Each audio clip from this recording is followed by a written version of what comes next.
Special features on Netflix. Nice. Yeah, I don't know. That doesn't really work. I think like when you get older, like staying up late is just always a bad idea. Your mental alarm clock, or not even your mental alarm, just your mental clock, just says, nope, don't care what that shit says. You're going to sleep now. And you try to, but it just doesn't fucking happen. You're at that point where you're like wide awake, but you're kind of tired, but you're still sort of awake. Like that thing, or the slightest thing. I got a faint itch. That faint itch is gonna keep me up all night. You know what I mean? That kind of shit. You know? Yeah, I don't know. Almost extra sensitive to everything. I don't know. I technically don't sleep very good like anymore anyway, so like I have to get at least like 8 is my bare minimum amount of hours I need to get to sleep. Anything below that, it just makes the day just sludges along. But this is a good way to open right here. If I get 9 to 10 hours of sleep, then I'm doing really good. But that's hard to get because there's always going to be some fucking dog barking or some goddamn noise or some fucking, mouse party going on in the house. You never know. Like the inside of your wall is a Disney movie? It literally is sometimes. Sometimes just the mice get in the middle of the night. They're just like, yeah, it's fucking party time. We're having a good time. We got nuts in our hand. We got nuts in our mouth. And you're just like, shut the fuck up. They're like, hey, we're having a fucking party here. Fuck you, man. We're fucking here before you. It's like, you're only like 2 fucking years old. Yeah, well, whatever. It's like the deleted scene out of Ratatouille. It is. It's like fucking Ratatouille fucking in the mountains of Yosemite. Mm-hmm. It's like clearly like not the first straight to DVD movie, but like the third or fourth one. Like here's Remy's cousin. Where they start minusing out like even like the number in there. Like we know we've gone so far. Like I saw that there was like another Home Alone one out there, and they just like it's not Home Alone 6. It's like Home Alone Resurgence. Yeah, literally. Like if we take the number out of there, you don't know which one it is. You know it's clearly not the original ones, but Home Alone Revenge. I want to just have it's very home. serious. Just a very serious name. No, I don't know, but yeah, just one of those ones where fuck. No, I don't know. I just feel kind of tired, sort of at the end of that week kind of period where it's just like, okay, burnt out. You know what bothers me though is the fact that I pre-ordered fucking Uncharted, and you know what Amazon does for some reason. They don't fucking send it to me. They decided to go, oh, well, you pre-ordered Doom. We'll just package that together with Doom and have that. We'll just ship them out at the same time. Though they're fucking almost 5 days. Well, then I guess it's not that much. They're like 3 days apart from as far as shipping-wise, but that makes it so it's like, this is just going to come in way later. I mean, I'm not really complaining because I'm saving like $20 on each one of those games by buying off of Amazon. But still, it's like one of those ones like, there was a weekend coming up. And you're going to package it with the other one?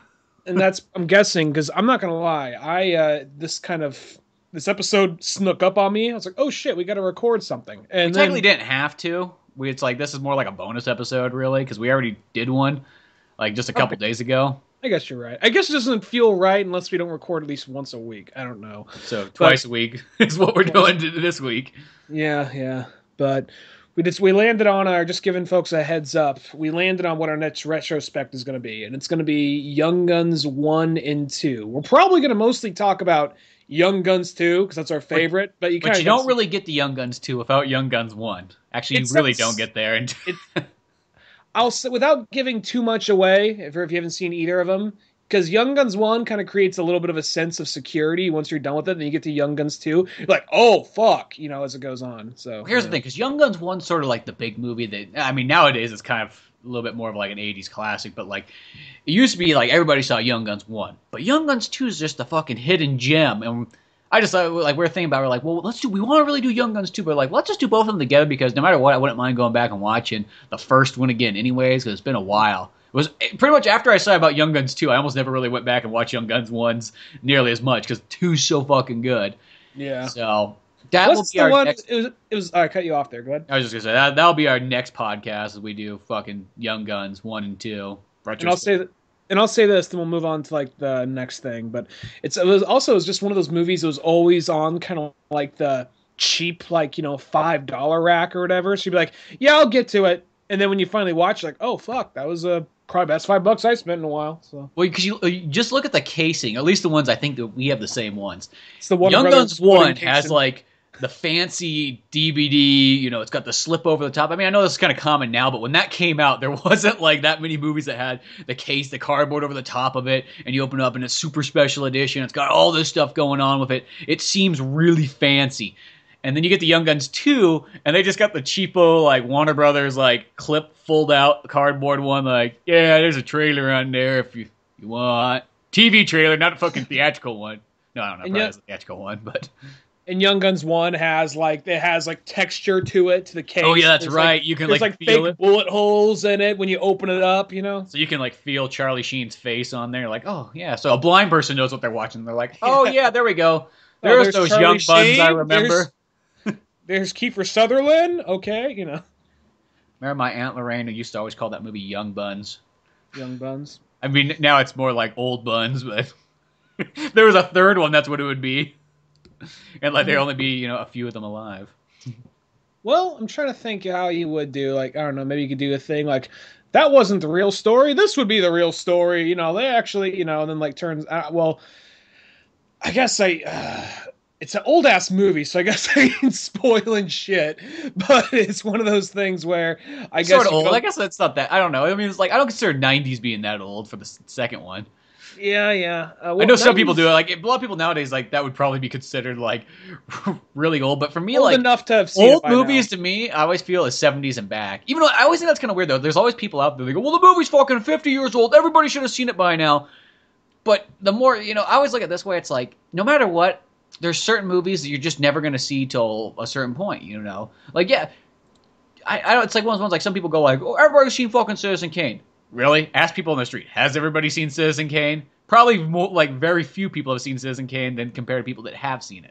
Surprising people when you actually have seen Citizen Kane. I mean, maybe just because, and I don't want to sound like snobby, like they don't get it or nothing, but a lot of people are like, yeah, I don't know, it's too old for me, or it's black and white. You get a lot of that. So I think I'm not saying.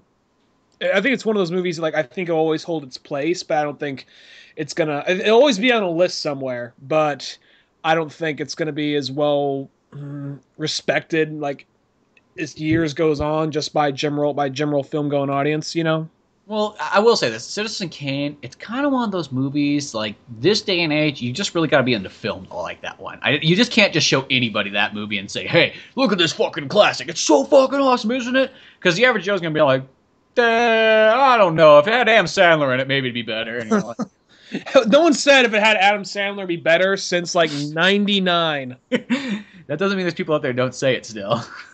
I'm sure they exist, but I mean... Adam Sandler in the Citizen Kane reboot. Like, Martha!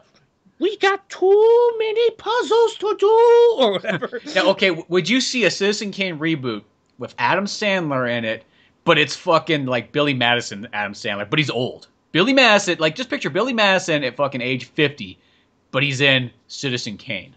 You know what? I'd feel bad about it, but I'd see it, yeah. Oh, yeah. I would, like, I think because that's a ballsy movie right there. You take a fucking classic and then you kind of like make it kind of retarded. or you just have him like, there's the part where his writer friend's like, you're losing it. You're losing. When he's like, it's like, I think it's like the midpoint of the movie. The guy who's essentially based off the actual writer of the movie. When he says like, you're losing it, Kane.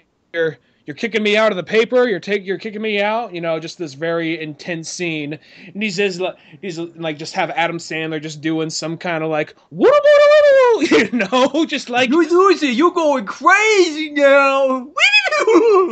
Yeah, just doing like, because I don't know. I think there's like two modes of Adam Sandler. There's basically by this point I think there's three modes.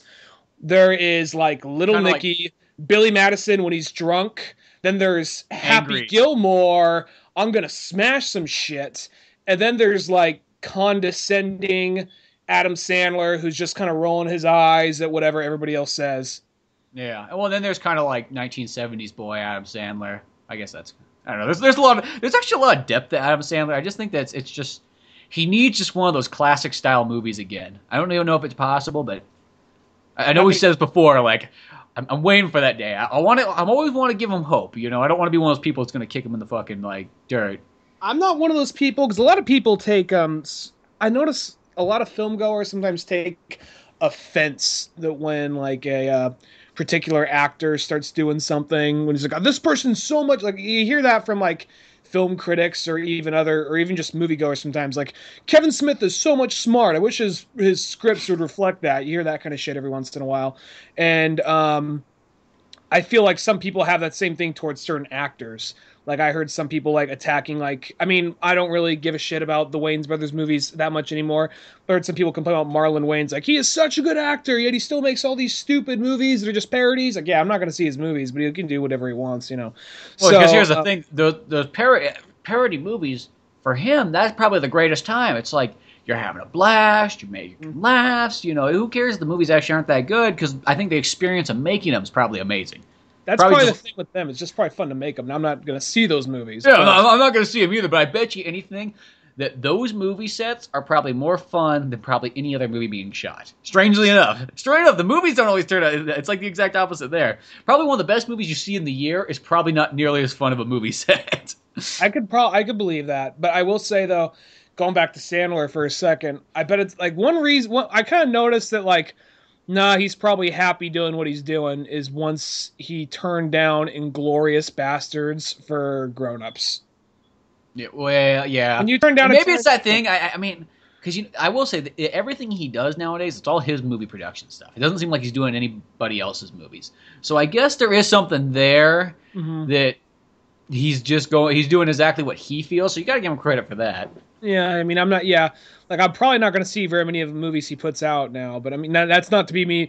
That's not me trying to be shitty. It just they don't jump out at me. Maybe if maybe one that really stands out, I might check out. But like what was it? There was I think he tried to do kind of like the meaningful like commentary on his career with when he did that Judd Apatow movie, Funny People. Oh, the one's like the 3-hour comedy. Yeah, it's like 2.5 hours or 3 hours long, which I'll say it was a good dramedy, but it's like this really needed a fucking editor. It could have been like at least 20 minutes shorter. So even like a 2-hour comedy's pushing it, which a 2-hour comedy can still be done, but that one was just way too long, even though it was, you know, it was enjoyable. And it was kind of like, it was both him and Seth Rogen doing something different, because Seth Rogen wasn't being the funny guy with everything to say. He was kind of like the pushover, and he was trying to be like the guy. He was basically the guy with the conscience. Where Adam Sandler is almost kind of like the jaded, like comedian actor who's just kind of fed up with everything. It's, you know, so it's you know, it was interesting, but it wasn't like amazing or anything. So yeah.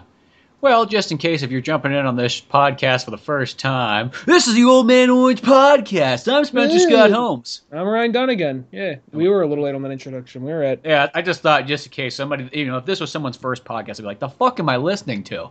I don't even know what's going on. I thought I was going to listen to two crusty old men. It's like, well, we are two fucking crusty old men that happen to be in young bodies. I did kind of open up with I'm so tired. It's 7 o'clock in the evening, you know? Well, that's, yeah, when you get old, you get to that point where it's like, oh, past 9 o'clock. God damn. Can't do that. It's dangerous outside. It's dark and scary, and I might fall asleep and not know where I am when I wake up. My foot might fall asleep. I'll step on it and break my ankle. Yeah, and the next thing you know, I'll be laying there on the side of the pavement, and they'll be like, there's a hobo on the ground trying to grab me for my money. But I'll just be trying to ask for help, and okay. Now my medical alert necklace won't be working. That, to me, is always one of the funniest commercials where it's, I mean, I feel bad because, I mean, I'm not trying to, like, make light of it because I know it's unfortunately a way a lot of old people go, and my one of my grandmothers basically died from falling down. But the commercial for the Med Alert thing, where it's just an old man like, I'm dying on a heart attack, you know, like gripping, like reaching for the medical.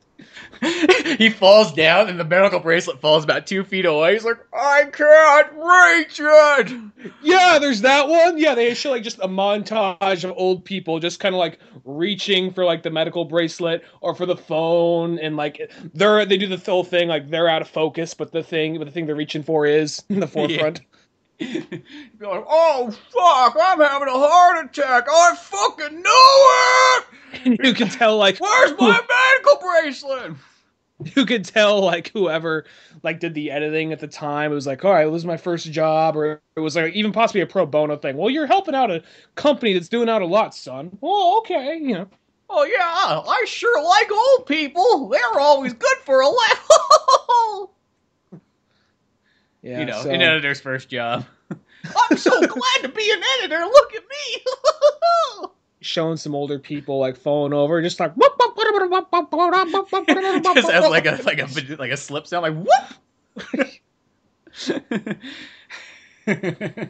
Just the most insensitive commercial. Has this ever happened to your grandparents? Oh no! Oh, banana! Whoa! Just doing the thing where like their feet are sliding out, flapping in the air. Oh, I told my grandkids the nurse was trying to kill me. It's the Mexican one. I know it. Oh, Grandpa, you're playing the Mario Kart in the house again. Some old people on walkers just going by, dropping banana peels, throwing turtle shells at each other. I remember when I was a kid and like I'd go to like my grandpa's house and whatnot, and I'd like bring like a Super Nintendo or a Sega Genesis or something like that. The funny thing was my grandpa would always walk by when he was watching me play it, which probably to him was just like, what the fuck? But he'd always be like, cheating? Like every single time, he just assumed that I must be cheating while playing it. It just always made me kind of laugh. Just small. What your generation does. They cheat at video games. I've seen it before. I've gone down to the local grocery store, books, tips and tricks. My day, we finished it like a man. My day was called World War II. We didn't have no tips and tricks for that. Want to know what that was? A lever. Dropped a fucking bam. Yeah, we didn't need no Medal of Honor and a Game Shark. Your game genie. We didn't wish for things. We made them happen. Yeah, the genie. That's one step closer to a terrorist. You ain't hanging without them terrorists, boy. Are ya? That's just that. I know you like that Aladdin movie. I don't want to send you the wrong message. Yeah, I don't know. That blue genie, can't trust him. All I see is a man with a turban. He doesn't have a turban on in that. That's all I see is a man with a turban. He does actually have a turban. I saw it at one of those points when he changes into one of the other characters. And when he starts singing a song. Just like, oh, terrorist. Ain't never a friend like me. I don't want a friend like you. My best friend was Billy. And Billy got his head blown off on the south side of Japan. But that was a good night, actually, now that I think about it. We had a few beers in Billy's memory. It was all good. We did. Went down to one of them Asian bars, you know, parked the ship there, kicked it for a bit. Fuck, that's what the Navy's all about. In World War II, it's a completely different story. As long as you weren't at Pearl Harbor. One of my grandpa's talking like fucking drunk Batman, but everything's better with drunk Batman. Just goes that direction. Just does. He's like, if you just pull in anywhere, you know, I mean, once again, as long as you weren't in Pearl Harbor, the Navy was the place to be. It's just, you know, what's the worst thing that's going to happen? I mean, it's like being on a cruise with your best friends. And you occasionally fire a rocket into some place you're never going to actually go to. Yeah, and you go, fuck that country. Oh, boy. This is the first episode people come into. Oh, my God. Fuck, Jesus they're making fun of old people dying. Now they're making fun of World War II. Oh, yeah, that's okay. They should have went about 5 episodes back, and we were sort of like, we weren't like defending Nazis, but we're talking about like, you know, there's some guys out there who, you know, they just took it as a job, you know? I mean, like, he's just a good guy. He's working a toll booth. Just because he's got a swastika on doesn't mean you're a bad guy. The Where Eagles Dare, like, the episode we're just talking about, like, the movie that's all about, like, let's kill us some Nazis. We're gonna get us some Nazis with a British dude and a couple other British fellas. I do think it is kind of funny, though, for that movie. They did kind of say, even though it's all mostly British, they just, like there, it was almost like that very like almost 60s stereotypical British, like, yes, we're very proper. To do all the killing, we'll get the American. That's what I'm here for. It's what I'm good at. Yeah. Well, it's also, I think it's mostly a British film, too, or it's like half-half, but still. Yeah. Yeah, it is that one. We got American here. America's here to kick ass, because I'm Clint Eastwood. I just like that idea of just Clint Eastwood's like, there's too much talking. I think it's best if I just do the killing. Speaking of 60s stuff, I saw there was a sale on Comixology of Darwyn Cooke. He did these series, and I felt bad for never picking them up before, but they were on sale, so it's like you can't resist a sale.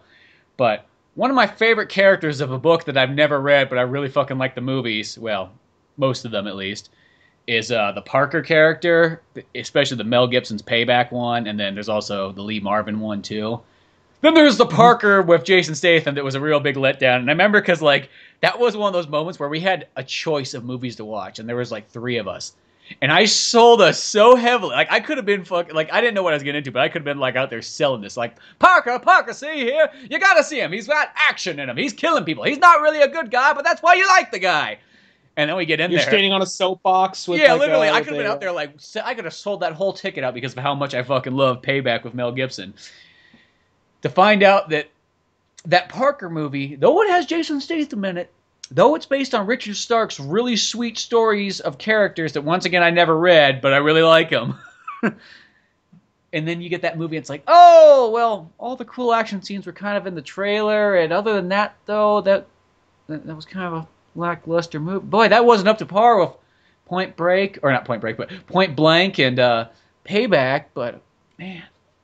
But Darwyn Cooke, he took a bunch of the books, like he did The Hunter, which is what Point Blank and the Paybacks based off of, and did one of those there, and then he did 3 other of the novels in graphic novel form. So you don't gotta really, you read, but you don't really read. You know what I mean? Like that easy way to get into the story. More pictures than words. Well, yeah, exactly. It's literally like, this cool book that has a really cool character in it that you always kind of wanted to read. Well, you don't have to read it anymore. Well, you sort of read it, but you get pictures. So he did this really cool art style. Yeah, where he wrote and did it, and then there's like 4 of his books turned into it. And so far, I just kind of got about halfway through The Hunter, which is the one I already kind of knew. But it's kind of cool because I think it's based straight more off the book. So you're getting it almost exactly as how it goes, and shit's kind of different in it. It starts off similar where you just see all these like acts of how horrible this guy Parker really is. Even though he's your hero, he's really just a very, very bad guy. But that's, I think, what makes that movie so interesting. Is that you're there and you really like this guy, though he's really kind of a shitty person. And in this book, he's almost like in the director's cut of Payback, which is one of these movies I think that we got to do one of these days on our retrospects. But there's a part where, like in the director's cut, where he beats the fucking shit out of his wife, and it's like a very brutal beating and whatnot. In this comic book, they have a scene of like where he goes to his like wife or whatever, and he's asking, he's like, "What the fuck are you doing here getting this fucking money?" And this one takes place in the 60s, which makes it kind of cool. Or, yeah, 60s, I think. Now, is this book, I just got to clarify, this comic come out in the 60s, or is it just based on one of his books? No, it's based, Richard Stark, I think, wrote all the Parker books, probably from like the 50s to like the 70s, give or take. But this, Darwyn Cooke, he's the guy, he worked on Batman animated series, Superman animated series. Probably the biggest thing he's known for as far as like kind of like him doing it mostly himself, is Justice League New Frontier. Oh, okay. So he's the guy who wrote the book and drew the book, and then pretty much was like the animation director or whatever on the DC animated film. And he did a bunch of other stuff too. So he's pretty much got like a Bruce Timm-like style of art when he draws, like that kind of 50s-ish kind of style. So that's how the Parker's drawn. And the Parker's kind of neat because it's just done like almost in black and white with just shading colors in like blue, if that makes sense. So it gives it sort of that like the noir feel that almost the theatrical version of Payback has. Gotcha. But the part where he goes to his wife, he's talking to his wife, and she's just going this thing like, I fucking tried killing myself. I take these pills every night. I take them, but I don't take a fucking enough of them. And stuff. He's like, what? It's like, well, what the fuck? Come on, you could just do it. And she's like, I'm a fucking coward. I can't fucking kill myself. It's like, oh, this is like, I don't know. I thought beating his wife was bad. Now this one's here. She ends up fucking killing herself after they have this big fucking argument. So he takes her body outside, and he's just walking down the street. Some taxi cab driver pulls up, and he's all, yo, you guys need a lift? He's like, don't worry, we live a block down the street. She just fucking can't handle her vodka. And next thing you know, he's chucking her dead body into like the Central Park in New York, and then he cuts off her face so that they can't recognize her, and leaves her there for 3 days until the cops find her. It's like, he's like, holy crap! But other than that, it's like these. It's just great. It's just, I don't know. I've always really dug that character. Mainly, it comes from the Payback movie. I know that's. I'm one of those people. I'm almost like going, you know what? I fucking love Batman so much. That Dark Knight Returns book's awesome. Well, have you really read anything else? No, not really. I mean, like, I saw this other kind of Batman one. You know, I don't know how to describe it. It was kind of like one of those side comics of like Batman Forever. I mean, like, it was good, but it wasn't up to that par. You know, like. Jeez. That's sort of how I feel with this. It's like I feel like maybe I haven't like read enough into it to really dig this character as much as I can. But I mean, I feel like, hey, I watch Payback, Parker, Point Blank, read the comics. I feel like I've got more than like the average Joe as far as Richard Stark stuff goes. I think you probably know when you say, "Oh, Parker, who? Parker." I think you're one of the only people from our generation that probably knows what character right off the bat. You know. Well, yeah, because that's not a bad thing. Well, technically, these would be like those kind of books that like your grandpa would have read. Ain't a bad thing, but yeah. Though I never knew that it got that fucking dark. Now I feel a little up there seeing the Parker movie and hearing that scene. I feel a little cheated. Yeah, well, because you watch Parker and it's just that one was just not at all up to like that's one of those ones like not even a second viewing would that movie be. Yeah, it's just one of those things where I think it's like it should be so badass. It's like it's got everything going for it, but for some reason it's not. But I don't know. I still hope that one of these days they're able to take more of those books and turn them into stuff and go from there. Yeah, I don't know. There's just something about that movie. It didn't really have. There was like, oh, there's this and there's that. There's your 2 R-rated moments. They say fuck a couple of times. Oh, and there's a pair of tits at the very beginning of the movie. And it was just, I don't know, it didn't really utilize that R like I think it could have. And sometimes the movie doesn't need to have, like, I know it's trying to be a little bit more realistic, so maybe they won't have a gratuitous amount of violence or too much swearing, you know, over the top swearing. But just for hearing what the character is and hearing about the Payback movie and hearing that scene right there, I'm just like, shit, they didn't live up to it at all. No, yeah. As I said, we got to do, one of these days in our retrospects, we got to do Payback and Payback the Director's Cut, because that's one of those sweet movies where literally the Director's Cut, it's almost like watching a completely different movie in a sense, because the whole third act is completely different footage, which changes, and then there's a bunch of other scenes added and then some scenes taken out. And I'll tell you this, I like both versions about equally. Like that's kind of how cool they are. It's not like one tops the other. Each one has a different feel. Like the theatrical version kind of has like a slightly over the top noir feel to it, while the director's cut has more of like a 70s gritty, Dirty Harry kind of feel to it. Both cool things. Speaking of kind of sort of extended cuts or deleted cuts, did you get it? There's there's no like director's cut for it yet, but they have just extended scenes. Did you get Deadpool on Blu-ray?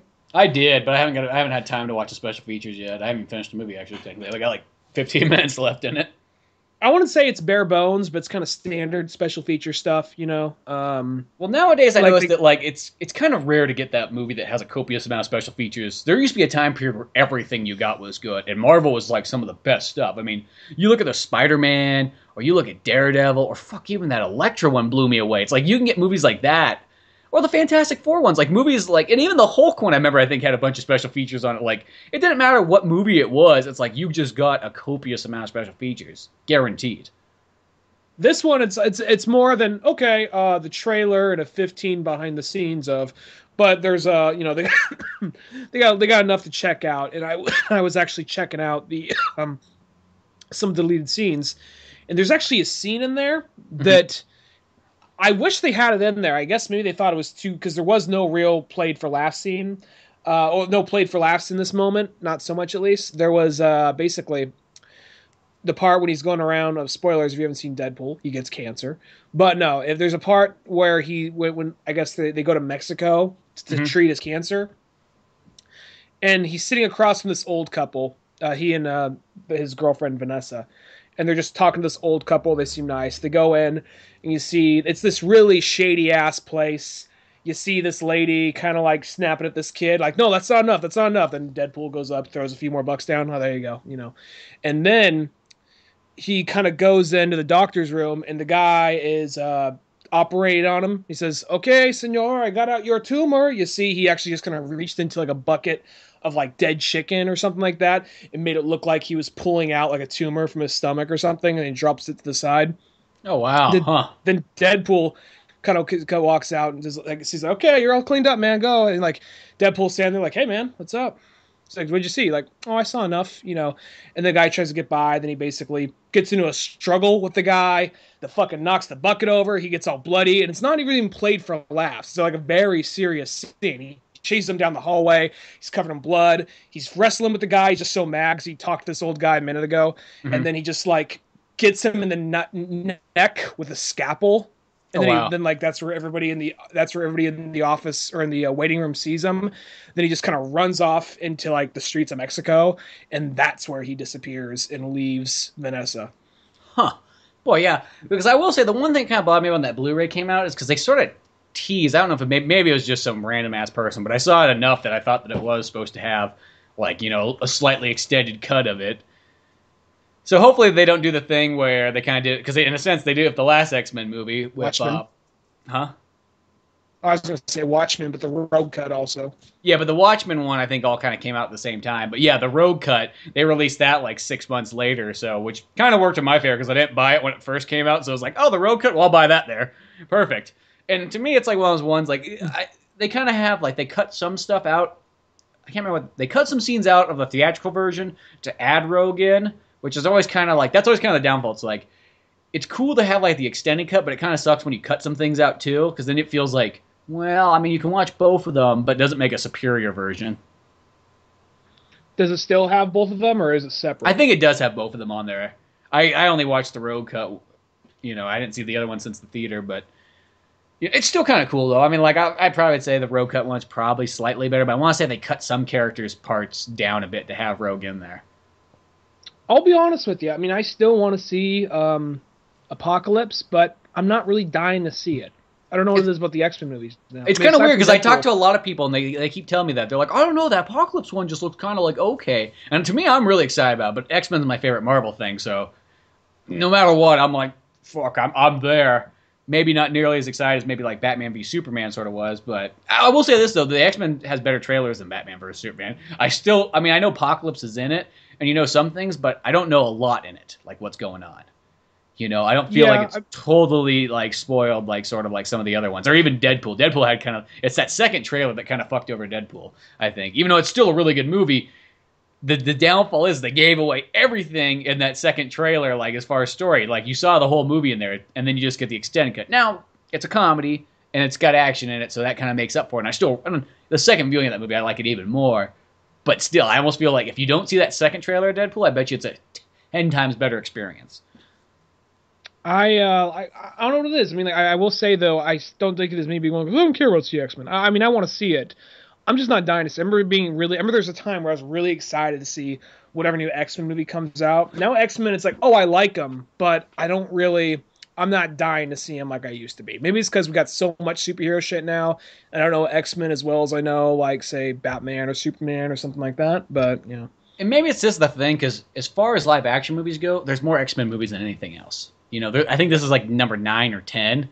So I think that at the same time, it's not really, it's like, yeah, I think a lot of people, it's like, yeah, I've seen X-Men before, even though this has got kind of different stuff in it, I mean, X-Men's been going on live action-wise, same series for 15 years.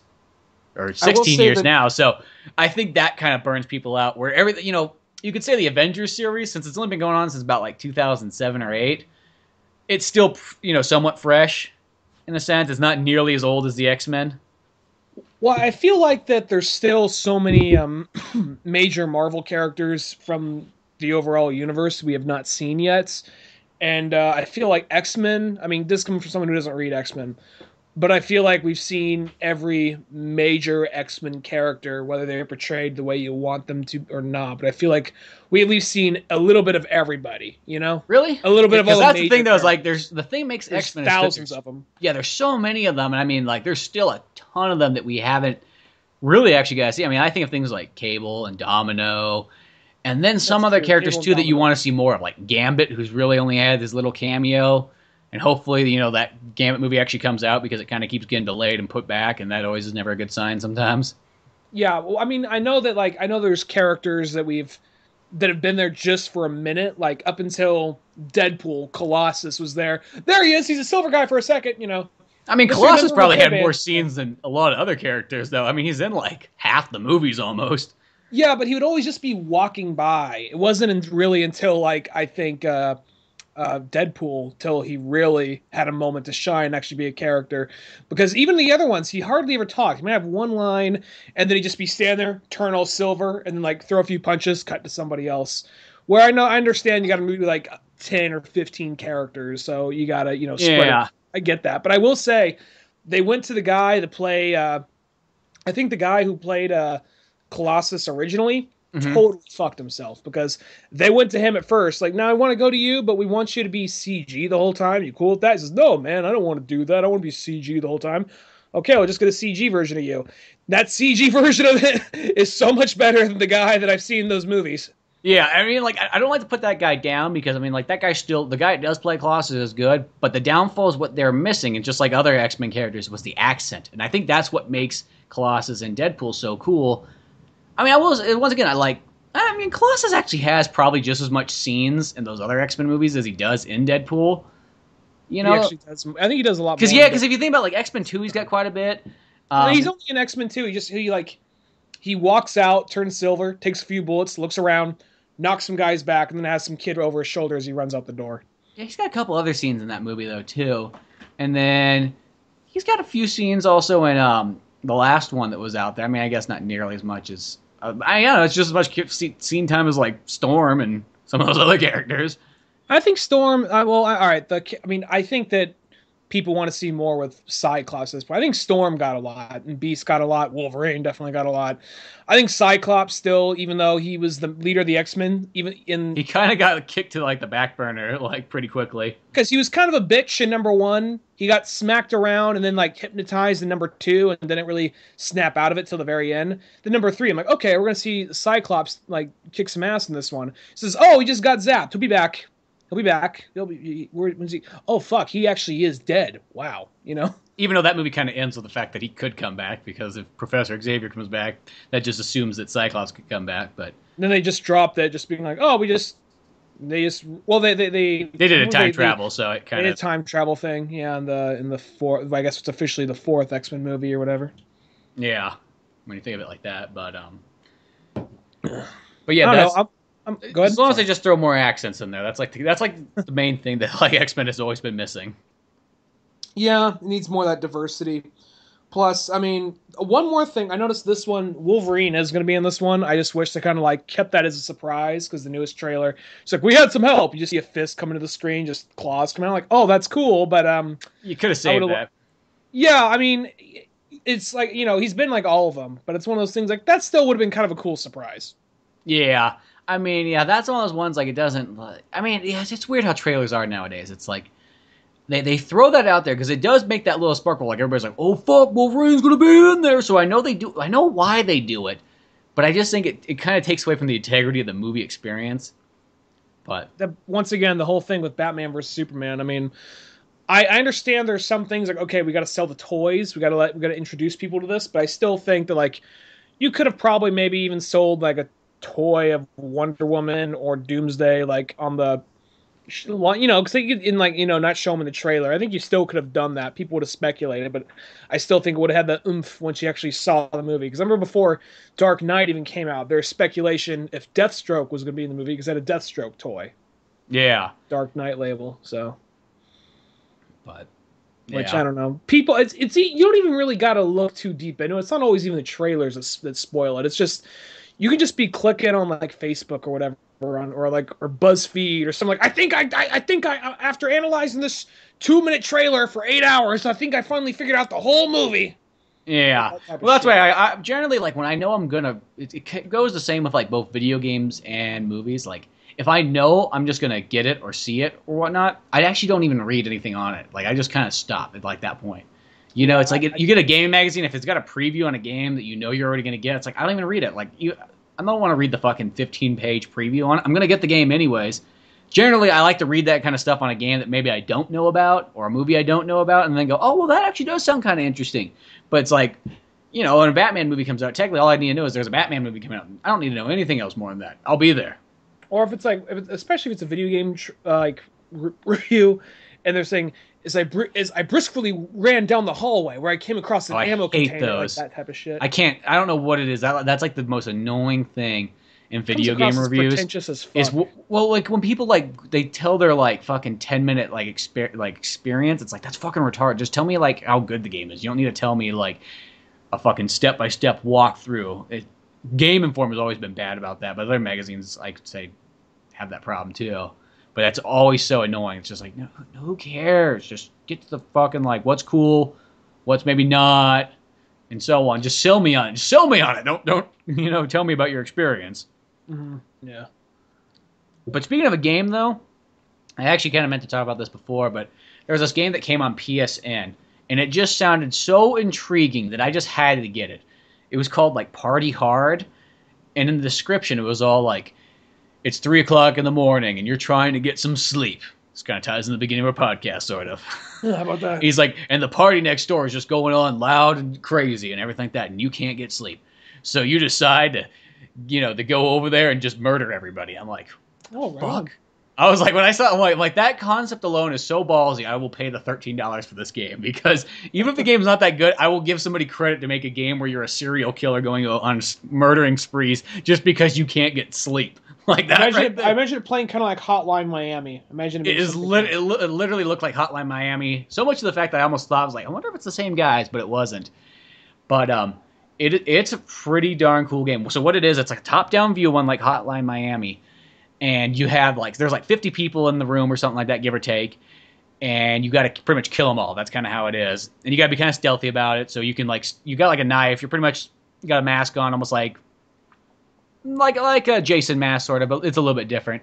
So you can go in there and people are partying and whatnot. And there's all these kind of in each level, there's different objects you can use to kill people. Like there'll be one where there's just a horse standing in there. So you can scare the horse and he'll kick backwards and kill people. You can push people off the top of buildings if they're on there. Sometimes there'll be fans and things you can throw them in. You can set traps when there's water spilled. You can put electricity down on it. And then the other thing you can do too is just stab people, and then you can hide their bodies in dumpsters or in wells or things like that. The thing is kind of interesting about it, though, is once you kill a body and leave it there, and if some of the other party people see it, they run and they call the cops, and then the cops will come in and they'll kind of inspect the area. They'll check. They'll get rid of the bodies and everything like that. Sometimes ambulances will show up. And the interesting thing, too, is you just got to make sure that you're not seen while it happens, or else they'll place blame on you, and the cop will try to go after you. And what you got to do is you either got to kind of run away, put on a disguise, or try to kind of you could kind of go through. They have almost like in Clue, how you have secret entrances. They have things like that. So sometimes you can go through there, and then the cop will just be like, fuck it, and then go back to his car I don't get paid enough for this. And the weirdest thing, too, is if you go through one of those Clue secret escape things, what happens is if they see you do that, then fucking Mario comes out and just starts working on it and then breaks it for you. I kid you not, literally Super Mario comes out and does it. And they got other little cameo things. It's all an 8-bit. There's one level. There's there's Hulk Hogan standing over there and everything like that. So this thing's a little comical about the whole thing. It's a little comical, but it is also kind of dark too at the same time. But yeah, it's one of those kind of concepts where it is literally it's one of those kind of games. If this game came out.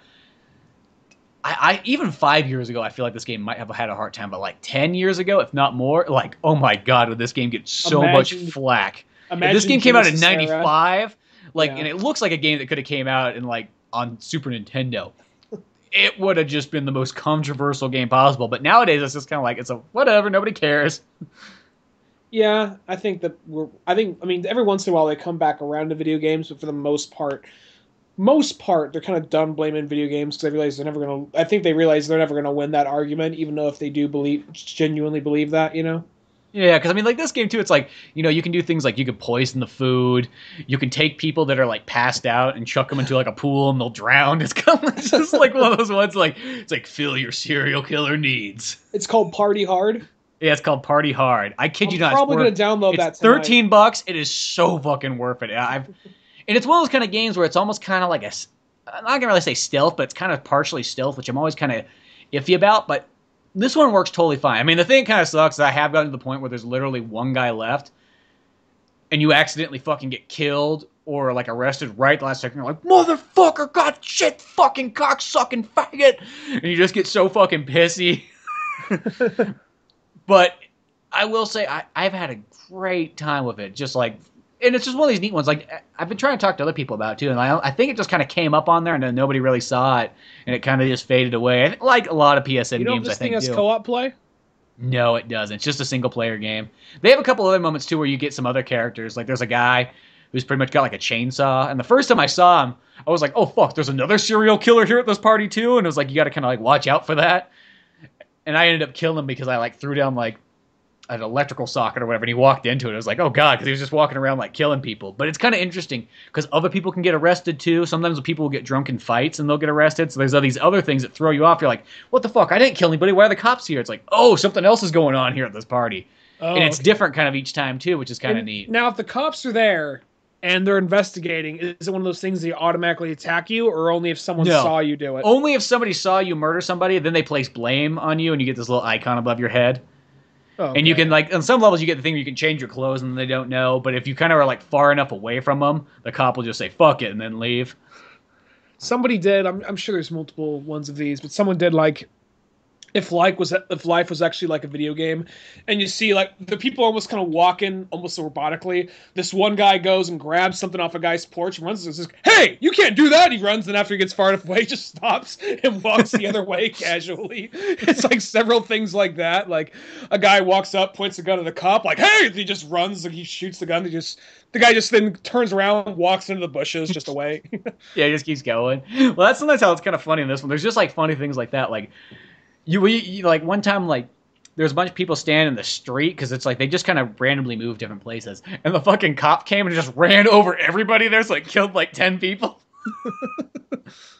And sometimes you can do interesting things too, where like you can like dial the phone and different things will happen. But sometimes like a pizza boy will come by, so if there's people in the street, you can dial the phone, they'll come run them over. Well, that's actually pretty cool. But it's pretty creative. That's what I kind of like about it, like the interesting things you can kind of do in there. And just the way the controls work and everything. It's really neat. It reminds me a lot of Hotline Miami.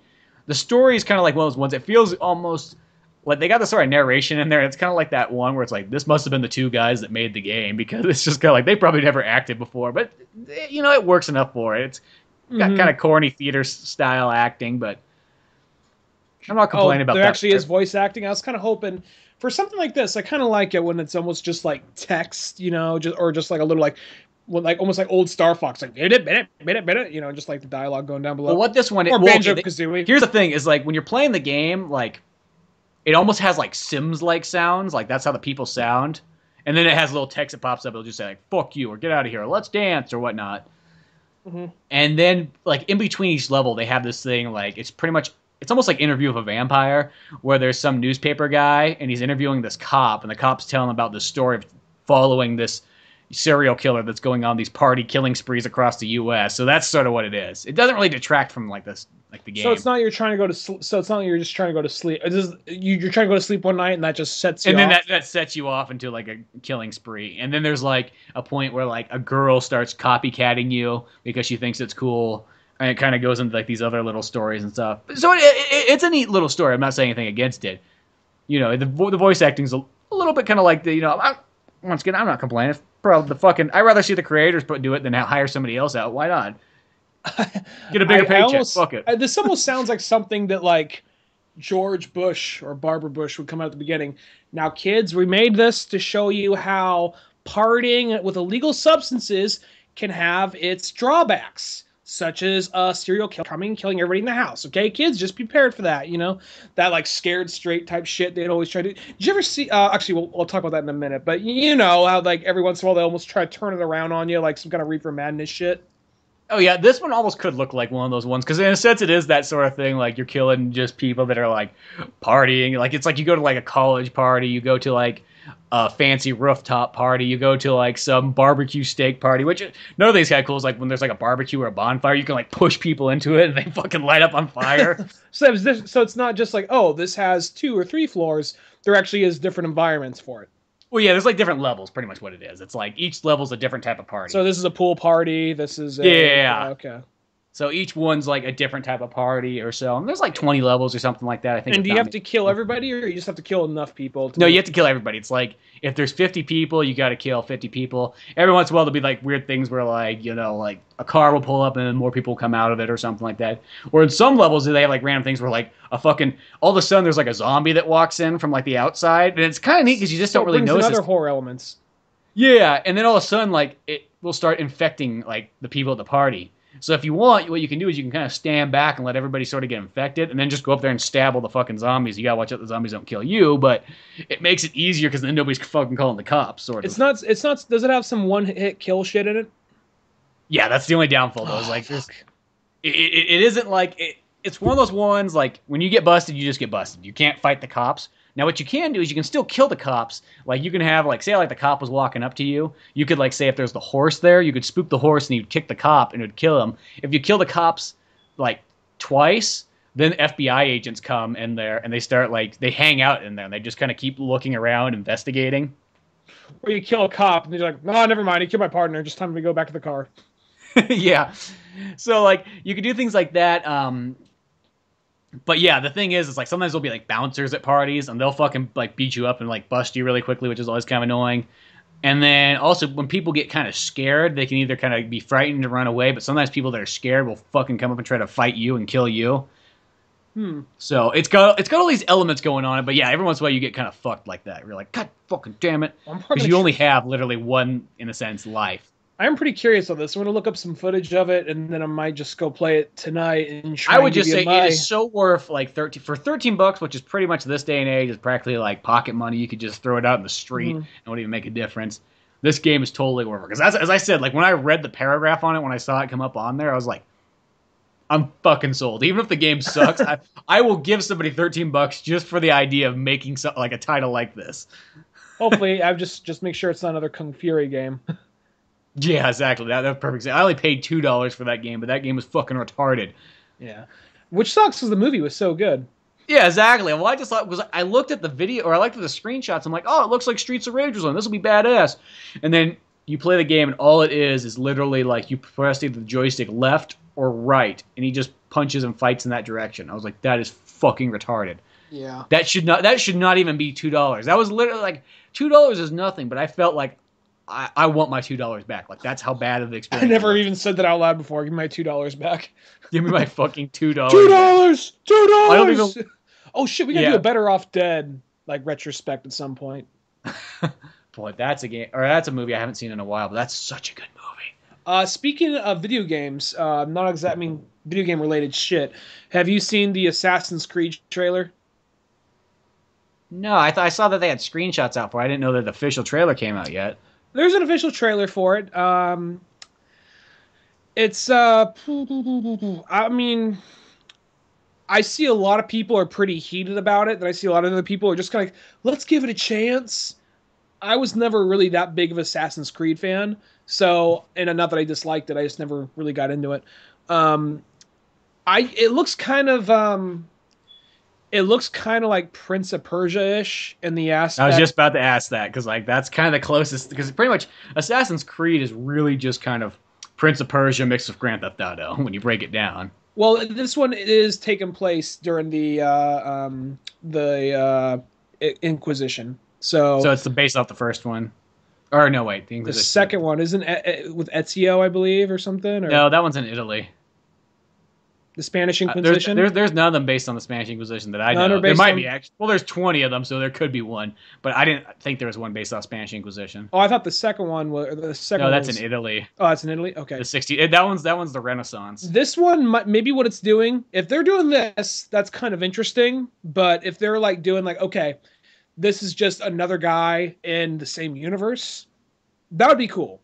But if they're doing, but it looks like what they're doing is because the guy's on death row, and then he's going to like this prison. This is like, oh, this isn't a prison. This is actually a facility, and they got like this big kind of like robotic matrix arm that comes down. Looks like it kind of attaches to his spine or something, and he's kind of like he actually physically moves, and still kind of gets like memories back that way. So they're trying. I guess they're trying to do something to make it visually interesting instead of just laying back and having a little like VR thing come over his face. But they were playing Kanye West during the trailer. It was a lot of just kind of like Spanish and like slow motion fighting that looked kind of cool, but it almost looked like I'm hoping what they do because one thing I'm not like even wasn't even like a diehard like Prince of Persia fan, but the thing is like it's there. You got this whole thing right here. You can just make a movie off that, but they kind of changed the names like or it's more inspired by that.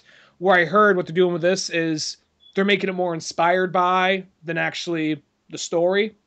So I don't know. I think it's a different character, a different guy. Now, if it's in the same universe and it fits in continuity, that might be cool. But if they're doing their own separate thing altogether, I think that's kind of fucking stupid. But I mean, that's coming from someone who doesn't. I will say for the fact that there's like over 20 Assassin's Creed games and probably like 15 different characters, it's not like it's one of those series like we're doing the Halo movie and Master Chief's not in it, or we're doing the Super Mario Brothers movie, but we don't got the Mario Brothers in it. It's not like one of those ones where it's like, well, what the fuck are you doing? Well, is it always the same guy who's going back in time or whatever? Oh yeah, but I'm trying to think of the people that he goes back in time is always different though. Okay. And here's the thing.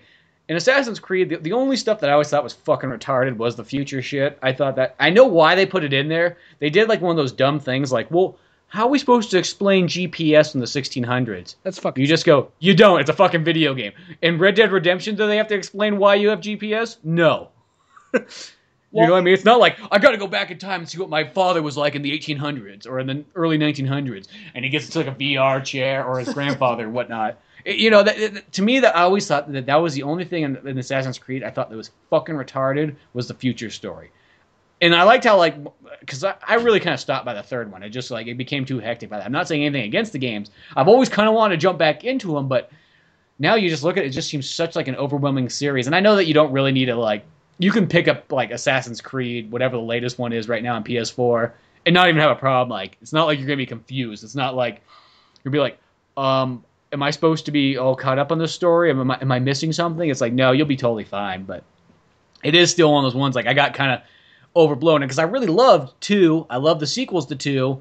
And, even 3 was cool, but it was, by that point, I just felt like they just kind of kept coming out. And I just got kind of overwhelmed. And it almost even pushed me away from the series by having too many of them. Yeah. But I'm still really interested in the movie, even though this trailer sounds weird with the Kanye West and they could have just minus that future shit. I know there's probably like a handful of fans out there like, I love the future shit. It's my favorite part of the game. I wish that you played that the whole time. I want to be a guy in a backpack. It's like, oh, yeah, you want to be a fucking guy in a backpack. Fucking your fucking volleyball backpack. Playing motherfucker with a backpack on. But still, it's like, fuck the future. It's like the whole point it made Assassin's Creed cool is like, we got tons of future games. I've never really played a game where you're in the 1600s, especially if this type of scope and all kinds of stuff. That's why I'm here, I think, let me clarify something with the Kanye West song. It's one of those things where I'm not even a big Kanye fan. It's more like there's like 1 or 2 parts you actually hear a little bit of lyrics in the song, but the beat actually fits the scene pretty well. It's just kind of like 1 or 2, like, yeah, during seeing him, like, like a few, like, rap lyrics as he's fighting guys in the Spanish Inquisition, you know what I mean? Like, that right there is where it's a little bit kind of like, okay, that don't match so well, but whatever. But the beat actually fits pretty good for the trailer. It's just more than anything, I don't know. For me, I mean, I'll probably end up seeing it. I'm not dying to see it. I feel like I'm just kind of losing. Like, there's a time like, oh, there's a video game movie coming out, or there's a new X-Men movie coming out. I'm there. And now I'm just like, I'm just losing my whimsy, I guess. I don't know. But and now you're like, can we get a movie that has a bunch of guys in business suits talking about how to sell movies to kids? Yeah, like, like very little movement. I want them to be like sitting mostly. Maybe they can be in a boardroom. Maybe there could be an action scene, but what it really is it's just a guy trying to wave down a taxi cab. Like, I need something that's a little bit more relaxed. I surprisingly, relating back to Michael Fassbender, I surprisingly really liked that stuff going like months back. I really liked that Steve Jobs movie that was just about people talking about computer specs and the interpersonal relations about people who I really don't give a fuck about, and about a company I don't really care for that much. But Danny Boyle's a good director, and it was actually a pretty good movie. And I was kind of surprised, like, oh wow, this movie about this guy I really don't like turned out being pretty good. Huh. Well, I think you need those balances. It's like you can't like enjoy your full on action movies without having your movies that are just talking heads, in a sense. That being said, though, my favorite movie from last year still is Mad Max Fury Road. So oh, yeah, you can't it's not like that action part up. of me's died. I just feel like maybe I'm getting a little burnt out on so many action movies or so many adaptations. I don't know. I mean, I'll always be there for the next Batman movie or Marvel movie, but I don't know. I think some of the stuff, like even the Ninja Turtles movie, like I want to see it. But I'm not dying to see it like I would have probably a few years ago. Huh, yeah, that Ninja Turtles movie, that's actually one of the main ones I'm really looking forward to out of a lot of movies coming out this year. The only one that really makes me want to see it, though, is it has Bebop and Rocksteady and Krang and Dr. Stockman. And well, I think honestly, I think it's just cool just to have all these characters that, like, they've, in a sense, never been, they for some reason never thrown into them, just like, here we go, here it is. I mean, and it seems like some people go like, oh, they're just throwing them all in right now in one movie. It's like, that's all I've been asking for the last, like, 5 Ninja Turtles movies, so that's totally fine with me. I bet the Fly Guy is probably going to be, like, a post-credit sequence or something at the very end, possibly. Yeah, I bet you, yeah, Stockman will eventually, he'll just probably, like, that will be kind of something to turn into later, but that's fine because there's so many other characters in there. Mm-hmm. I wonder if that's going to cause controversy since it's that guy that so many people hate, Medea guy. Oh, Tyler Perry? Yeah, a lot of people don't like Tyler Perry. So. I don't know why. I mean, I've never really watched a Tyler Perry movie, but the snippets I've seen of them, I never saw, like, I kind of watch them and go, I don't know why people hate this. I mean...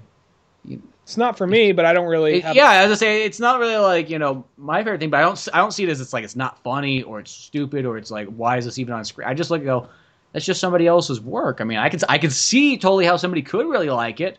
You know what I mean? It's not. He was actually really good in Gone Girl. That Ben Affleck. Did he murder his wife? Did he not murder his wife? He was really good in that. So that's something I can give him credit for. Yeah. So I was like, I don't know what. I mean, like, once again, I don't know why anybody has to against him. I've never really watched any of his movies, so I can't really tell you. But maybe if like we had to watch a bunch of movies with him in a fat suit and drag, maybe that's where we'd be like, nah, not for me. But yeah, maybe, I don't know. Maybe it gets old, but I don't know. Nutty. I remember liking Nutty Professor 1, and then seeing number 2, being like a fat 13-year-old kid, and being kind of like, no, I'm just not feeling it. This movie's made for me, but I'm just not.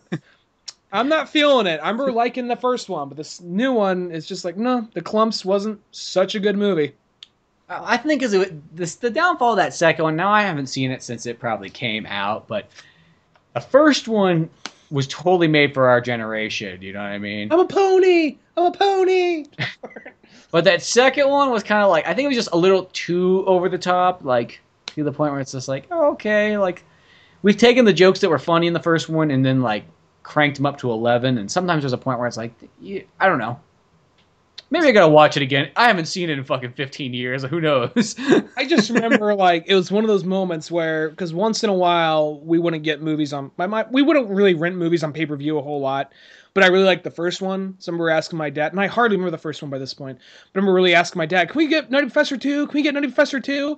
And just like, all right. So he sat there watching a movie with this, like, what the fuck are we watching? He literally turned and looked at me and asked me that. Well, there's always just those many things. Like that cat dog moment. Is that a fucking cat connected to a dog? Yeah, Dad. Yes, it is. Stares at the TV. Fuck. Gets up. Aaron walks gets a beer. Gets a whole case of beer. Doesn't come back from the garage for 10 more hours. Literally hear the door open up. Hear a beer crack and open the garage door. And the stereo click on. Yes, starts to play. He's got to fade this out now. No, there's just those kind of movies that, like to a kid, the idea of the Nutty Professor 2 sounds like the greatest idea ever. To an adult, I think they already see that that's not going to work. Mom, you don't get it. Last movie, he had a split personality. This movie, they're in the same room at the same time. They're like, yes, we have seen Coming to America. Been done before. Here, watch this. It's an even better movie, which it's Coming to America is a fantastic film. But, and Trading Places. Yeah, Trading Places and all that good stuff. Even they're doing like the early Eddie Murphy comedies. They're even doing that shared universe shit. There's a part in Coming to America where he gives the money to the two evil billionaires from Trading Places. Like, we're back in business. Oh yeah, that's right. I forgot about that. Like when they're out there on the street like hobos. Yeah. Yeah. Good times. Well, overall, I think for that, going back to that Assassin's Creed movie, I hope there's because that's one of those movies that, like, I will say that probably seems like a simple one. Like, as long as you just get the tone and feel of Assassin's Creed, I don't think it makes a difference who the character is or whatever story you choose, whatever era. Because since all those games are, in a sense, their own separate kind of like time periods, I think that if you just go, okay, we're doing Spanish Inquisition, let's just have a guy who's an assassin who wears a hood and then throw in some cool parkour and assassinations in there. And I think you should have a movie as long as you just keep those elements in there. It's kind of like, here's an example. Prince of Persia, since that's the most similar thing to Assassin's Creed. What made that movie kind of like miss what they had is they didn't do the Prince of Persia stuff. The whole point of Prince of Persia is that's one of the few games out there that you pretty much spend 90% of the game not actually doing any violent acts whatsoever. The whole point of the game is to be exploring and, jumping through puzzles and climbing buildings and solving mysteries and all kinds of stuff like that. And they had like literally only 10 minutes of that in the entire movie. Yeah. Plus, well, my thing is like they crowded that movie with a bunch of characters who weren't in the game. And you have the guy named the Prince. But then I want to say they literally, maybe I'm wrong here, I want to say they changed the names of every character in the movie. It's like, well, that is supposed to be the evil bad guy from the game. He's bald like him, and he's kind of a wizard. There's this guy, like, they added a lot of stuff to it, Yeah, and I mean... And plus, on top of that, just like, let's get the whitest dude possible to be the Prince of Persia. To be the most Middle Eastern, like, guy known to mankind, but... it's just one of those... cowboy and give him a spray tan. Yeah, exactly. And strange enough, though, actually, like, you look at him and you go, well, fuck, if he was cosplaying as him, that would be like, give him fucking props for that costume. Dude, because I will say, I mean, like, Jake Gyllenhaal does fucking, for as much as he can, he does actually dive into that. And, like, more surprising than you'd think, but it is still, I'm surprised that does not come across as racist. That seems to me like, that is the same, that is equivalent of fucking Robert Downey Jr. in Tropic Thunder. I don't see a difference between that. That is like the exact same thing right there. Well, the thing about and for some reason, I don't remember hearing any flack about that. The thing about Tropic Thunder, it was like acknowledging how ridiculous that stuff is. Well, I mean, it was, but that's still same thing. That was like they're acknowledging how ridiculous that is. It is no more ridiculous than fucking Prince of Persia when you think about it.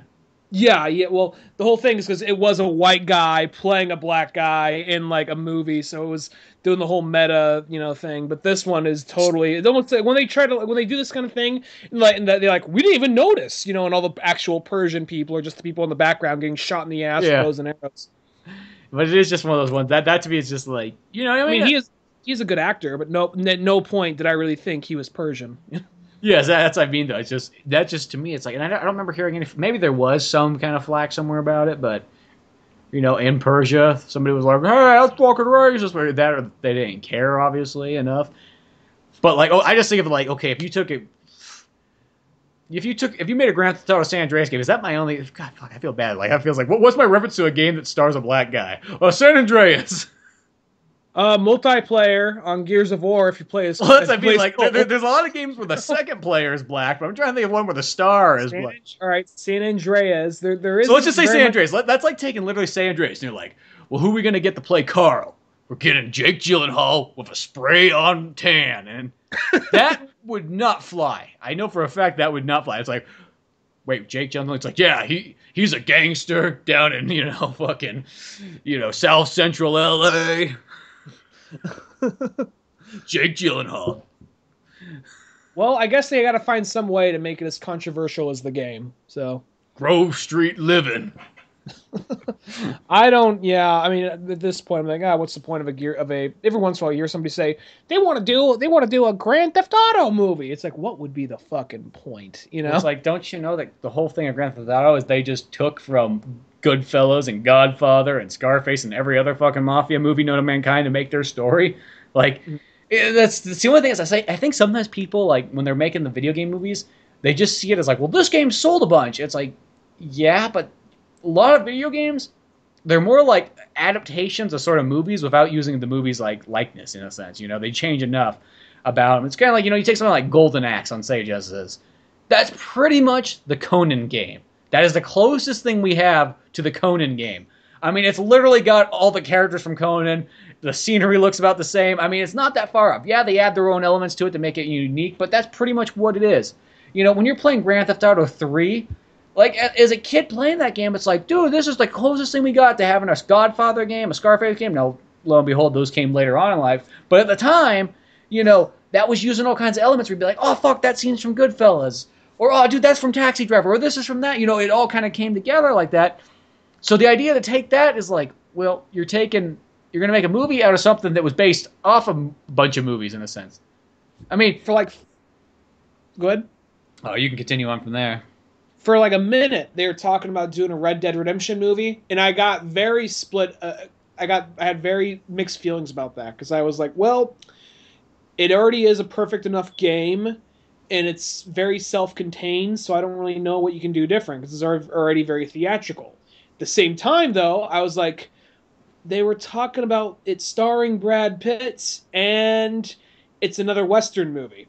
So I was being very kind of biased. Like, well, we do get another Western movie if it does happen, but in all honesty, though, it didn't need to happen, and it didn't happen. So. Well, that's a perfect example of another game, too, where it's like, well, what's that game do?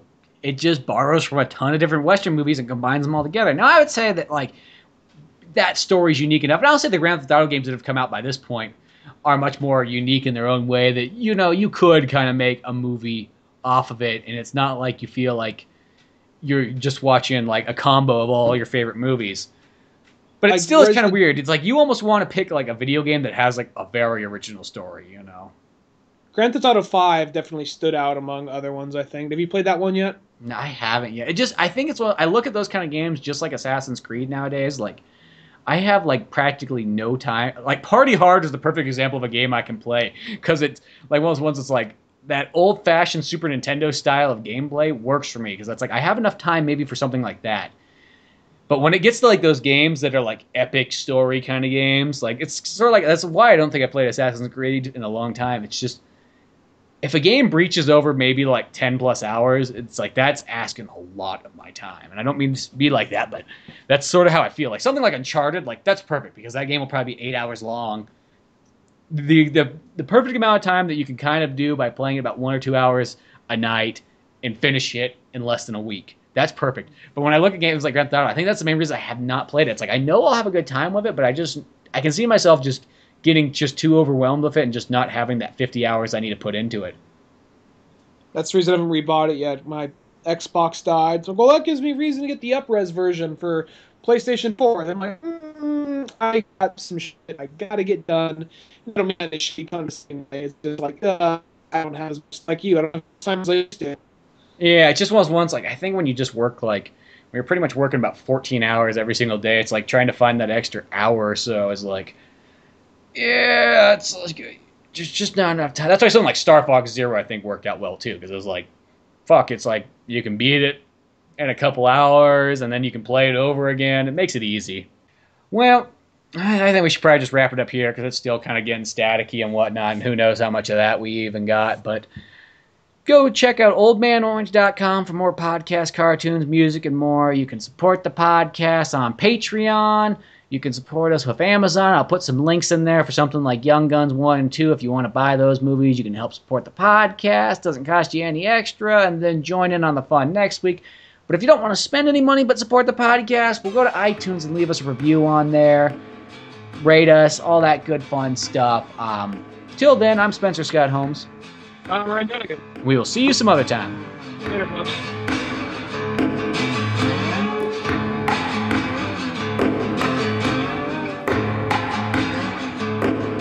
Thanks for listening to the Old Man Orange podcast. Check out our website at oldmanorange.com for even more podcasts, cartoons, videos, music, and more. Send us an email at oldmanorangepodcast@yahoo.com. Be sure to subscribe, share, rate, and review us on iTunes, Podomatic, or any of the other fine sites we might be located on.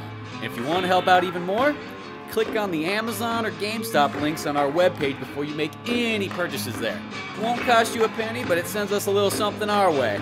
Thanks again, and tune in next week for more Old Man Orange Podcast.